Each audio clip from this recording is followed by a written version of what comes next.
My sister tried to steal my husband, so I let her think she married him, and you won't believe what happened next. I'm 30 now, and I've been married to Marcus, he's 32, for 3 solid years. We actually met way back in high school but didn't start dating until we reconnected much later. Once we got together, there was no second guessing it, we just clicked, and before long, we tied the knot. Our marriage has been steady and strong ever since. But not everyone was thrilled about our wedding, especially my older sister, Nina. She's the same age as Marcus, and we all went to the same high school. Thing is, Nina used to have a huge crush on Marcus back then. It was painfully obvious to everyone except Marcus himself. He told me months into our relationship that he had no clue she ever liked him. When I got engaged, Nina completely cut me off. She didn't come to our wedding, and she hasn't spoken a single word to me since. Honestly, that was fine by me. She's never exactly been warm toward me anyway. I've never figured out why. It's not like I was the favored child or anything, we were raised pretty equally. We had the same opportunities, did about the same in school, and neither of us was some sports star. Heck, we don't even look all that different.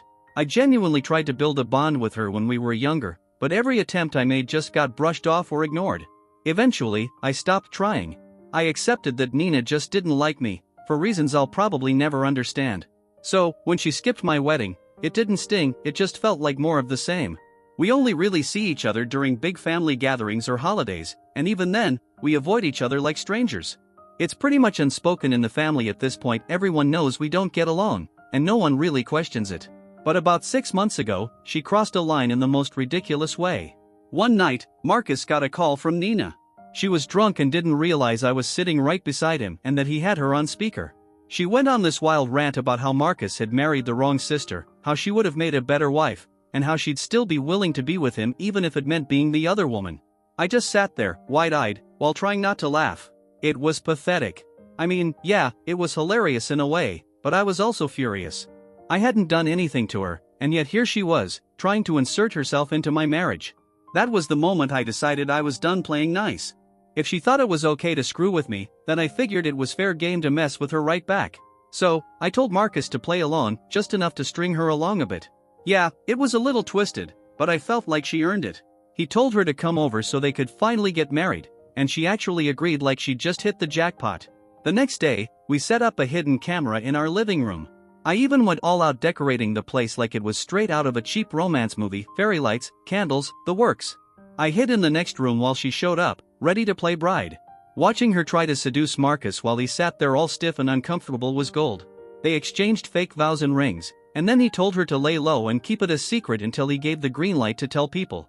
He didn't even kiss her, and she still didn't seem to realize it was all fake. After she left, Marcus and I rewatched the footage and laughed until we cried. It was just so over the top. She was really out here ready to wreck a marriage just because she hated me and wanted the guy I ended up with. The sad part?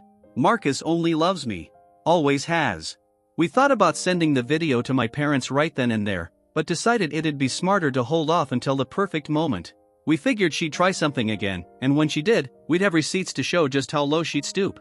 Honestly, it bothered me that my parents always seemed to coddle her, even though they were usually fair with both of us.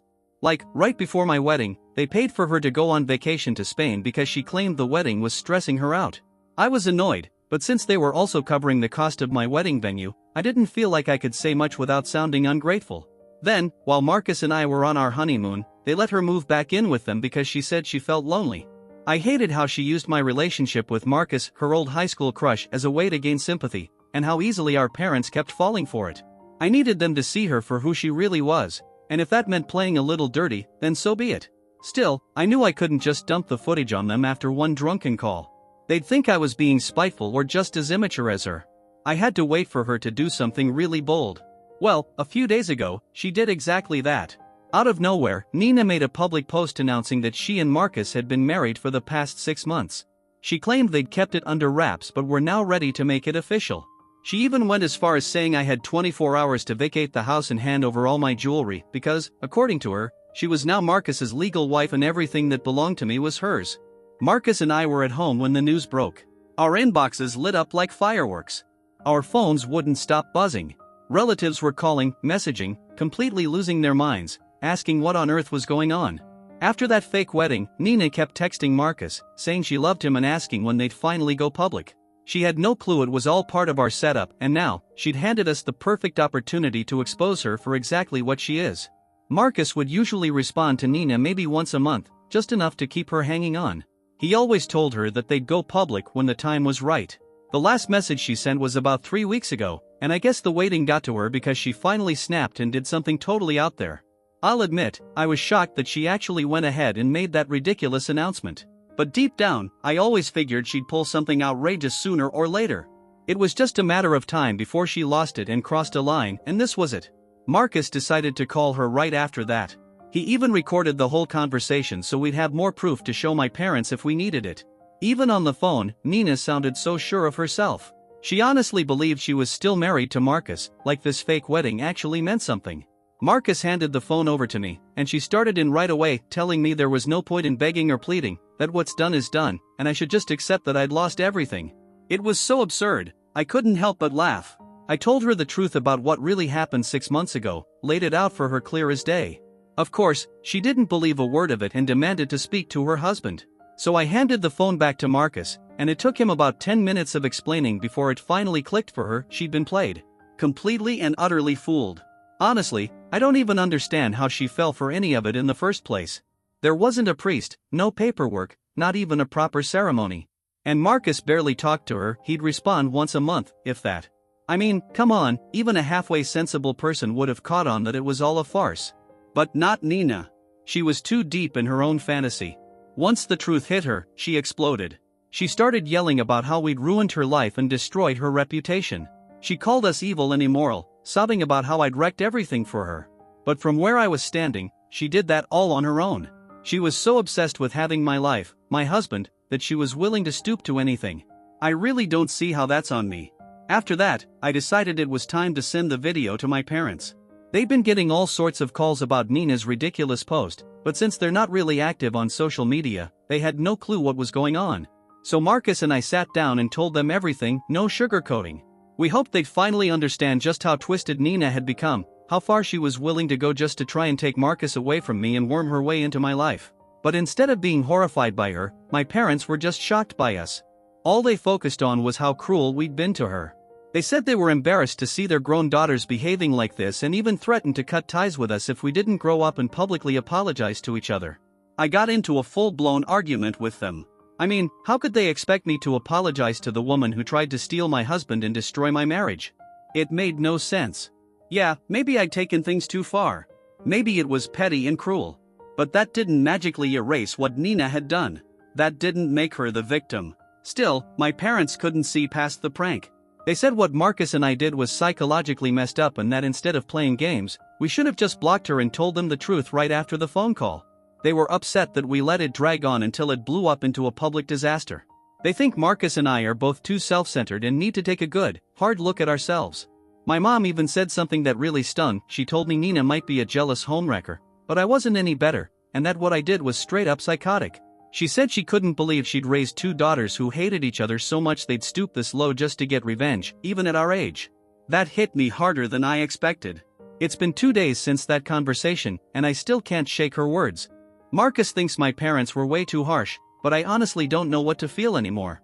So, AITA for making my sister believe for 6 whole months that my husband was in love with her? Update 1. Hey everyone. So, yeah, I know I messed up. I've had some time to think, and I realize now how wrong I was. No need to keep piling on the hate, I get it. I'm human, and I made a really bad judgment call.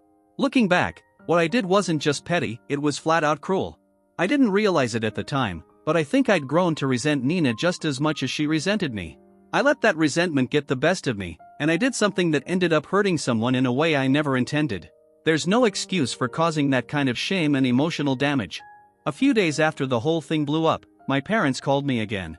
This time, they told me some things I hadn't known before, and they completely shifted my perspective. Turns out, Nina's been battling a serious alcohol addiction for a while. She'd already relapsed once before, but my parents had been keeping a close eye on her for months, trying to make sure she stayed sober. I didn't know any of that. And after Marcus and I told her the truth about the prank, she relapsed again. She's actually in rehab now. All those vacations my parents paid for? They weren't trips to Spain or the beach like I thought, they were rehab stays. But since my parents didn't want to tell anyone what was really going on, they just said she was traveling or needed a break. The truth is, Nina and I stopped talking completely after she left for college, so I had no idea what she'd been going through. And my parents admitted they should have told me sooner. They didn't think hiding the truth would backfire the way it did. My parents never imagined that their choice to lie about where Nina was would blow up like this. They never considered that I might start feeling jealous and try to get back at her, which is exactly how this whole mess spiraled out of control in the first place. Right now, I honestly don't know what to do. I've been carrying around this huge weight of guilt. Growing up, Nina had some serious behavioral issues, but I had no clue about any of it because my parents never said a word. They always did their best to treat us the same, and I think they truly believed they were doing the right thing. But keeping us in the dark from each other? That created a distance they didn't anticipate, and neither did we. Somewhere along the way, both Nina and I stopped seeing each other as people. We let go of whatever compassion we might have had and just saw each other as enemies. I hate that. I truly regret how far things went. I'd made up my mind to go visit her soon and apologize, no matter how awkward it might be. There's still a lot of buzz going around, relatives gossiping, people calling to dig into the drama. Normally, I might have taken the bait and said something petty about Nina, but not now. Now, I'm staying quiet and just hoping nothing worse happens to her. After that public post she made, my parents hadn't heard from her for 2 days. They got worried and went to check on her, and that's when they found her passed out at home. That had never happened before. Every other time she relapsed, she was still able to reach out and ask for help. This was different. I can't even imagine how hard that must have hit my parents, finding their daughter like that, and realizing their other daughter had helped push her there. It breaks my heart to think about how far Nina and I fell apart, so far that it almost felt beyond repair. I'm just sorry. Really, deeply sorry. I don't even know what else to say. I'm not sure why I'm putting this out here, but I guess I just feel like I need to. Maybe, somehow, Nina will feel it, this apology I'm sending into the universe. Update 2. Today, I finally went to visit Nina. She looked rough. You could see the toll everything had taken on her, not in a physical sense like beauty or appearance, but in that haunted kind of way that tells you someone's been through hell. She's been in rehab for a few weeks now, and while she's slowly starting to recover, she wasn't really in any condition to be seeing people, especially not me. But she agreed, and I went. Walking into that room felt strange. We were never close as adults, we barely acted like sisters. And now, here we were, trying to find a way to stop destroying each other. I apologized. Fully and without excuses. I told her that what I did was unhinged, that I let my hatred fester so much that I pulled off something straight out of a soap opera, just to hurt her and gaslight her. It was wrong. Straight up psychotic. To my surprise, she accepted my apology and gave me one in return. She admitted that she'd been jealous of me since we were kids. She said that once I came into the picture, she felt like she had to compete for attention, for love. It was all in her head, but it shaped how she treated me. She needed to win. And when Marcus agreed to fake marry her, she really thought she had one. But she knows now that wasn't true. And she told me she's done competing. Now, that doesn't mean we're suddenly best friends. We're not hugging and baking cookies together. But it was a fresh start, an honest one. And I'm grateful for it. If things had gone any worse, if something tragic had happened, I would have never forgiven myself. Update 3. Hey again, just wanted to clear up something real quick since some folks seemed confused. Marcus and I are still very much together. That should go without saying, but I guess since I hadn't mentioned him much in my last updates, some people assumed we'd split up. Nope, we're good. He knows everything that's happened with Nina. He even apologized to her himself. She didn't want to see him, which is fair, but she did tell me she doesn't hold anything against him anymore. She realizes that he was just trying to be a loyal husband and was supporting me through it all. Marcus feels just as bad about the whole thing, if not more. So for those who were accusing him of being complicit or not taking responsibility, I hope that clears things up. He was there, he was involved, and he's owned up to it. We both have. As for my parents, some people are pointing fingers at them, saying they're the ones to blame for everything that happened. I don't agree with that. Sure, they could have handled things better, but I truly believe they were trying to do what they thought was best. Hiding Nina's addiction from me? Maybe that was the wrong call, maybe not. But considering how much we hated each other, it probably seemed like the safest option at the time. They didn't have a crystal ball. They couldn't predict how all of this would unfold. They did what they thought was right, and I don't hold it against them. And for those of you still saying Nina is the villain here, yeah, maybe she was. But I was too. What I did was awful. There's no sugarcoating that. So if I've been given a second chance to make things right and rebuild a real family, I'm not wasting that. Even if it means forgiving my sister. Update 4. Hi again. It's been a full year since I posted that first message, and wow, it's surreal even thinking about all that now. So many of you warned me that Nina would backstab me again. Others told me to cut off my parents. Some of you believed I was the problem and that everyone would be better off without me. I'm really grateful to say that none of those dark predictions came true. Right now, we're all in a much better place, living our own lives and, more importantly, at peace. After everything that happened, my sister and I both made a real effort to reconnect and build something healthier between us. We were honestly just exhausted from the years of fighting. It wasn't worth it anymore, especially now that we're in our 30s and have 100 other things to juggle. Wasting more time on bitterness and rivalry just felt ridiculous. So, we started small. We'd grab coffee every now and then, not often, maybe once every few months. But it was something. We even managed to be civil, even kind to each other, at one of our cousins' weddings. That moment shocked pretty much everyone in the family. People were whispering like they'd just seen a unicorn. Nina and I aren't best friends, and I doubt we ever will be. But we've found a way to just be okay with each other. And that, to me, is a big deal. We're not trying to tear each other down anymore, and that alone feels like a win. She's actually moving a little farther from home soon. She got a better job opportunity. It does make me a bit nervous, considering her struggles with alcohol. But my parents are keeping an eye on things, and Marcus and I have already told them we're just a phone call away if they need anything. We're all in this together now. For the first time in a long while, it feels like I have a somewhat normal family. That thought used to feel impossible. And now, here we are.